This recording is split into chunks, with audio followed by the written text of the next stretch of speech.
there was a meeting at a deli on Sunset with, according to Keefe, between Puffy, Keefe, some other guys, where, in a moment of frustration, Puffy may have said something to the effect of like, I'll pay $1 million to make these guys go away.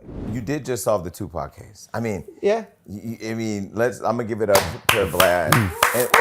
and those of you saying that not clapping, let me go ahead and just tell you. Okay? I'm not gonna wear that, by the way. I'm a civilian. I ain't in the hip hop world.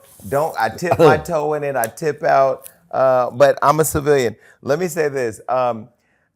You recently got credited for solving the Tupac murder case with the whole KVD interview, but that information, you were involved with that years ago, right?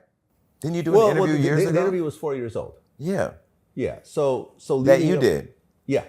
Yeah. But you should have got the credit 4 years ago for doing it. Well, but the arrest happened 4 years later. Right. Right. So shout out to Greg Kading. He's the one that actually got the confession, which was like maybe 10 or 15 years ago. I'm not exactly sure when. That resurfaced maybe around 5 years ago.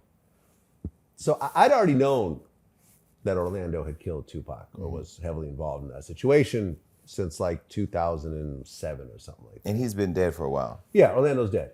And Keefe's the last surviving person in that car.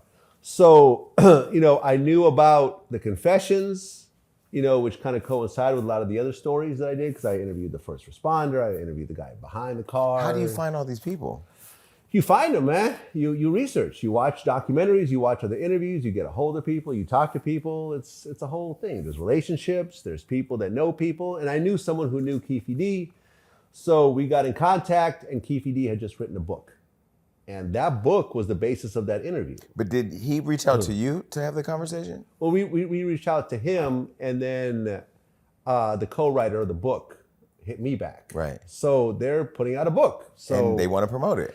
They want to promote it. So we're going to talk about what's in the book. Yeah. And we talked about what's in the book, and that pretty much told the whole story from beginning to end right there. But things move slowly. And I think over time, Las Vegas PD started to really understand and started to watch the interviews and so forth and been like, okay, well, at that point, I think they felt they had enough to actually arrest somebody. I don't think people understand, because we live in a new world. Those of you who are in your 20s or whatever, Tupac and Biggie's murder. First of all, Tupac and Biggie, biggest rap stars on the planet at one point. Yeah. And the East Coast, West Coast beef, which those of us that are 46, 50 lived through, which it was a real thing that you could feel in the air. Yeah. The biggest of all time, you had Suge on the West Coast. If you saw the Source of Work clips, you know what that is. And then Diddy, who was a marketing genius and rose really fast on the East Coast with Bad Boy. So Bad Boy and Death Row became this thing where people were afraid to go to different coasts because, you could get killed. People were getting threatened. So Gaddafi got killed after Tupac died. Okay. Because some of his friends were playing around with guns and accidentally Okay, shot so off none of them and were killed killed him. in relation to, okay. No. But people in both camps started to just, I don't know, maybe they were just dying. Yeah, I mean, Wolf, okay, hold on. So one of Suge's close friends got killed. Mm-hmm. I forgot what his name was, but Puffy's main bodyguard, Wolf, allegedly killed him. Mm-hmm. Wolf is dead, by the way, which is why you could talk about this. And that kind of created a whole bad situation. Wolf later on was killed by BMF during the shootout. He pulled the gun out first and so forth. So there was murders that were starting to occur. But then the two biggest stars of the whole movie died. Yes. Were murdered. Yes. Tupac, we've seen Faith talk about Biggie's murder. We've seen Biggie's mom talk about Biggie's murder. We've seen people want to know, when are these going to be solved? Tupac's murder then gets solved. He hasn't convicted there's no yet. Conviction yet. The man is in jail. Yeah, with no bond. Charged with the fact that he was in the car that led to the death of Tupac Shakur. Correct. Stop downplaying your accomplishment. You helped solve, through your interview, through your work, one of the biggest mysteries in hip hop history, with one of the biggest artists ever. How did that feel when you saw that happen? I mean, it didn't feel like anything to me because I felt like 4 years ago I'd already done it. But then people around me were like, "Yo, this is a big deal." Like, Pierce Morgan reached out and wanted to do an interview. I'm like, oh, okay. I guess this is a big deal, and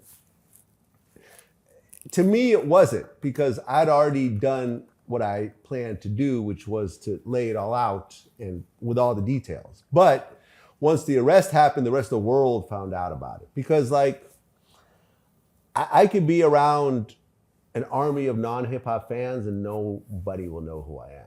But if I'm in like a hip hop room, everyone in that room will know who I am. So, I'm not a mainstream celebrity by any stretch of the imagination. So my world, I sometimes have blinders on and I don't understand what exactly my role is in all this. But when other people and when it became mainstream, I'm like, oh, okay, I guess it is a really big deal. Mm-hmm. Yeah, but also earlier in the interview, you talked about how you weren't really validated for the work and the accomplishments and like the impact that you've had. This is a major impact on the culture because all of us love Tupac. Yeah. So I really see the interesting intersection of like, you're the police, you're a culture vulture, but oh my God, you're the king for solving this iconic mystery. Yeah. And like in all of that, you're still humble enough to say, well, I guess it's a bit like I would have been outside with a Tupac shirt on, but yeah, I mean, it's kind of a full circle because remember I told you the mixtape, yeah. Exactly. That was my first sort of crack into hip hop. When I cracked into sort of the industry was that Tupac mixtape. To go, I remember when I first met Edie from the Outlaws, who's still a very good friend of mine. I remember when I first met him, he said, you know how many of these mixtapes I've signed over the years? Like everywhere I go, people would bring me these mixtapes for autographs. So to put so much effort, because Tupac was essentially my favorite artist, to start out and have the recognition of creating this piece of art around Tupac to eventually helping to solve his murder was like dope. Yeah. I dig it. He was one of my favorite also. We actually honored him at the Hollywood Unlocked Impact Awards this year. His sister came and accepted on his behalf. And I know Layla Steinberg and Ray Love pretty well. Yeah, I talked to Ray Love recently. So Keefe D, did he say that Diddy offered him $1 million to kill Tupac? So, I mean, in so many words, there was a meeting at a deli on Sunset with, according to Keefe, between Puffy, Keefe, some other guys, where, in a moment of frustration, Puffy may have said something to the effect of like, I'll pay $1 million to make these guys go away. I don't know how serious he was. I don't know if it's even true. And according to Keefe, after the shooting occurred, he claims that Puffy called him and said, was that us? Once again, don't know if it's true. Now, it gets a little more interesting because according to Keefe, the gun that was provided for that shooting was by a guy named Eric Von Zip. Eric Von Zip was this Harlem hustler who definitely knew Keefe. Me and TK talked. TK Kirkland was like living with him for a long period of time. With Keefe? With Eric Von Zip. Oh, wow. Him and Eric Von Zip were super close. They actually owned a house together and lived in that house. Eric Von Zip was also very close with Mike Tyson. Mike Tyson told me the story about how they ripped off Don King for like $300,000 one night. So he was like a hustler who was known to rob people, right? So the story, according to Greg Kading and Keefe, was that Puffy gave $1 million to Eric Von Zip that was supposed to go to Keefe. But where it gets murky is allegedly Eric Von Zip kept that money and opened up a nightclub called Von Zip's. Eric Von Zip is dead, by the way. He died of cancer. So whatever money they say was used to pay for the murder of Tupac never made it to the actual murderers, which is good for Puffy, even if it actually happened. I don't know whether all this is made up. You know what I'm saying? The chances of Puffy actually getting convicted for all this is almost zero. So whether it's true, whether it's not true, who knows? Well, he's Brother Love now. I mean, he's in the Love era. And, it's interesting how just like decades of mystery is now just forming into these new things. And with social media and people coming forward, it's going to be interesting to see how that plays out.